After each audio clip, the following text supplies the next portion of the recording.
আসসালামু আলাইকুম। আশা করি সবাই ভালো আছেন। ভিডিওটি একটু লক্ষ্য করুন।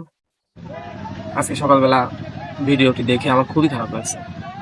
কারণ এই যে ট্রাকটা উল্টে গেছে, যে কোনো কারণে হোক, ড্রাইভারের ভুলের কারণে হোক অথবা অন্য কোনো কারণে হোক। আসলে গরু হোক আর মানুষ হোক, দুজনেরই প্রাণ আছে। দুজনেরই শরীর আছে, কষ্ট দুজনেরই আছে। আপনারা দেখতে পাচ্ছেন যেভাবে গরুগুলা পড়ে আছে। মানে আমার খুব দেখে কষ্ট লাগছে। হয়তো এখানে অনেক কয়টা গরু মারাও গেছে। আমি ভিডিওটির নিচে কমেন্ট দেখলাম যে অনেকগুলা গরু নাকি মারা গেছে। আসলে এই ঈদের সময় শুধু গরুর ট্রাক না, আপনার হচ্ছে যাত্রীবাহী বাস বলেন, অন্য অন্য যত রকমের মানে গাড়ি আছে, সবারই একটু সাবধানে গাড়িটা ড্রাইভ করা উচিত।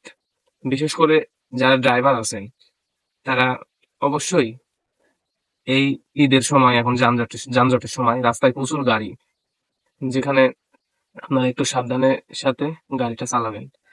কারণ একটি গাড়িতে যখন 50 জন যাত্রী থাকে, ওই গাড়িটার পুরো 50 জন যাত্রীর মানে জীবনটা আপনার হাতে আর কি। না, ভাগ্য বলতে একটা জিনিস আছেই, তারপরে সাবধানে থাকা উচিত আমাদের। তো যাই হোক, ভিডিওটি দেখে আমার খুবই খারাপ লাগছে।